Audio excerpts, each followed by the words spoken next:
Nous parlons aujourd'hui de l'épître de l'apôtre Pierre, l'un des livres le plus explosif de la Bible. Mesdames et messieurs, bienvenue, je suis Ruth Baley. Comme je venais de le dire tantôt, aujourd'hui nous parlons du premier épître de Pierre. Alors, ce récit a été écrit en 64 après Jésus-Christ. L'apôtre Pierre l'avait rédigé pour fortifier de nouveaux convertis de l'Asie mineure qui actuellement est appelée la Turquie. Alors, l'apôtre Pierre, au départ, c'est celui qui s'appelait Siméon. Comme nous le savons dans une portion des Écritures, il était celui qui avait renié Jésus 3 fois. Et Jésus n'a pas tenu compte de cela. Il lui a par après donné les clés de l'Église. Il a été parmi des piliers et de deux apôtres qui ont travaillé puissamment dans le ministère de l'Évangile.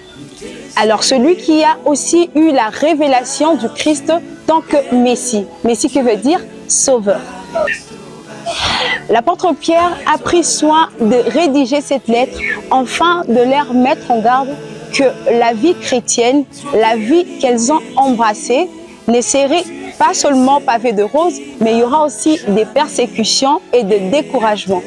Et malgré cela, il ne devrait pas s'arrêter ou encore baisser les bras, mais par contre, il devrait faire preuve de courage et de foi afin de continuer et de gagner la course qui est la vie éternelle. Alors, ce que nous devrions retenir de ces passages, c'est que la vie chrétienne n'est pas comme beaucoup de gens le pensent. La vie chrétienne n'est pas seulement, comme je venais de le dire, pavée de roses, mais il y a aussi plusieurs réalités qui pourrions peut-être nous pousser à baisser le bras. Mais comme la Bible nous le dit, que c'est à celui qui vaincra qu'il lui sera donné la couronne de gloire. Nous avons tous un même objectif, celui d'hériter du royaume des cieux. Et à cela, nous ne devrions pas mettre les découragements devant, mais plutôt user de notre foi afin de plaire à Jésus. C'est la fin de cette émission, mesdames et messieurs.